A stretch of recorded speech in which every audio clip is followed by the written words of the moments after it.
नंदुरबारमध्ये आदिवासींच्या आंदोलनाला हिंसक वळण.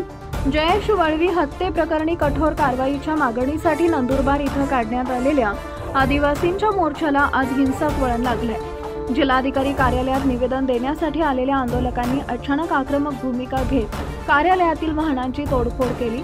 या घटनेत काही पोलीस कर्मचारी जखमी झाले असून त्यांना तातडीनं नंदुरबार जिल्हा रुग्णालयात दाखल करण्यात आलं आहे.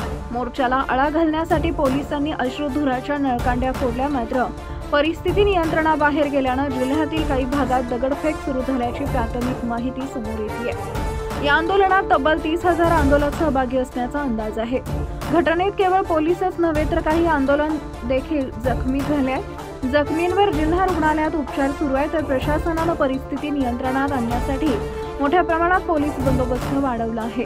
तरीही शहरात तणावाचं वातावरण निर्माण झालंय. जयेश वळवी प्रमाणात न्याय व आरोपींवर कठोर कारवाई या मागण्यांवरून पेटलेला संताप आता हिंसक मार्गाने व्यक्त होऊ लागला असून पुढील काही तास हे प्रशासनासाठी मोठं आव्हान ठरणार आहे. सर, काय परिस्थिती, कशामुळे सगळं झालंय आणि काय सगळं परिस्थिती आहे? नमस्कार. काही दिवसापूर्वी एक आदिवासी मुलाचा मर्डर झाला होता. त्या मर्डरच्या अनुषंगाने जिल्हास्तरीय एक मूक मोर्चा आयोजन काही आदिवासी संघटनांनी केलेलं होतं.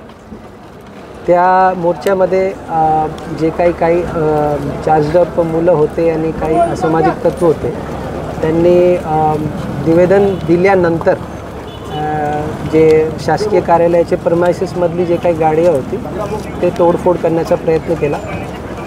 त्यांना नाईलाजास्तव आपल्याला सौम्य लाठीचार्जचा वापर करून डिस्पर्स करण्यात आला.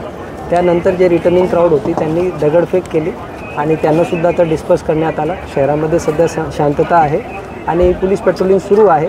माझी सर्व नागरिकांना माझी विनंती आहे, जे काही मोर्चा होता तो मूक मोर्चा शांततेत निघावा असे आवाहन करत असताना देखील काही लोकांनी त्याच्यामध्ये चुकीची गोष्टी केल्यामुळे अशा प्रकारची परिस्थिती झाली.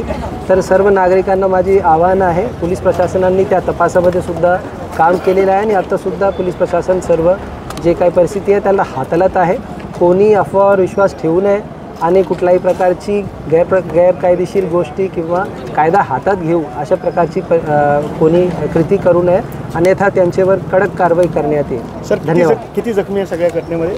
आत्ता सांगणं थोडंसं कठीण आहे, कारण वेगवेगळे जवळपास 15,000 ते 20,000चा मॉब होता आणि त्याच्यामध्ये काही असामाजिक तत्व होते. आता त्याच्यामध्ये एक स्टॉक रिव्ह्यू घेऊन आम्ही आपल्याला सांगू.